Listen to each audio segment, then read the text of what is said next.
qu'est-ce qui me donne envie de donner? C'est dans mon ADN, dans mes gènes. Je viens d'une famille qui était ma mère était très bénévole, elle se donnait beaucoup. Elle a même fondé plusieurs organismes.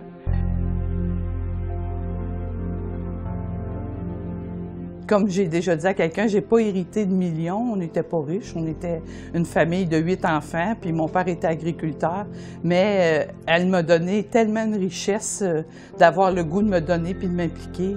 Bien, moi, j'ai commencé bénévole ici, premièrement, mais j'ai appelé, je suis venue rencontrer Louise dans le temps, elle m'a expliqué c'était quoi le bénévolat, puis là, elle m'a parlé du dépannage alimentaire. Fait que j'ai dit, tiens, je vais venir faire du bénévolat au dépannage alimentaire.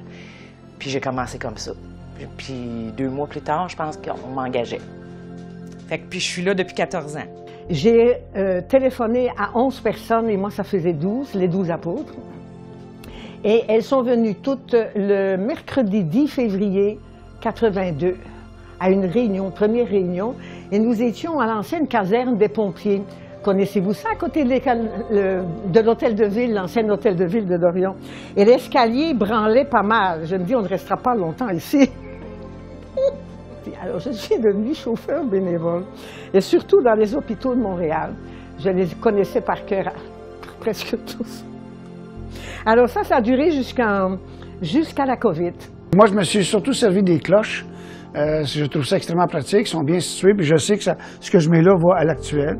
Donc, lors d'un dernier ménage d'appartement ou je sais pas quoi, je suis allé porter 11 gros sacs.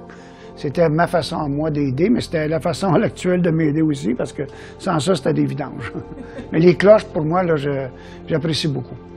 Je me suis rendu compte que j'étais encore plus capable d'aider les organismes en étant chez Desjardins, parce que j'avais la possibilité d'influencer les dons qu'on faisait en ayant été bénévole moi-même. Ce qui m'a impressionné, c'est la qualité de l'accueil quand j'ai manifesté mon désir de devenir bénévole. J'ai travaillé pour une entreprise ici dans Vaudreuil-Dorion, dans le siège social est ici, pendant de nombreuses années. Puis je faisais partie du comité qui gérait les dons. Ce qui fait que quand j'ai pris ma retraite en 2018, j'ai dit, j'avais été quand même impressionné par l'Actuel. Je me suis dit, je pense que j'aimerais bénévoler là. L'Actuel a été un acteur de changement dans ma propre vie parce qu'à un moment donné, j'ai eu besoin de l'Actuel. Comme je connaissais déjà les services, bien, je savais que je pouvais cogner à cette porte-là, mais de façon individuelle. Bon, parce que normalement, c'était toujours dans un esprit de cuisine collective ou de regroupement de mamans, tout ça. Mais à un moment donné, j'ai fait un constat, puis j'ai dit, OK, j'ai besoin d'une pause. J'ai besoin d'une pause, j'ai besoin de trouver une solution, mais pas pour toujours, pour un temps donné. Donc, j'ai besoin d'aide pour une période d'1 mois, pas plus. Donc, j'ai appelé, j'ai dit, j'ai besoin d'aide, mais ce ne sera pas long.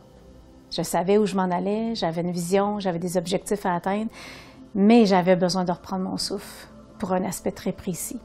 Donc, j'ai appelé, on m'a dit, viens-t'en, je suis arrivée. On m'a répondu tout de suite. Je suis ressortie avec des sacs de nourriture, des petits coupons pour une belle robe. puis j'ai dit, je vais avoir besoin de vos services pour une période de 4 semaines. Après ça, ça va être réglé. On ne peut pas côtoyer n'importe quel genre de personne sans en donner quelque chose, mais en retirer, toujours. Vous donnez, mais vous recevez. Ça, c'est... Il n'y a rien à faire.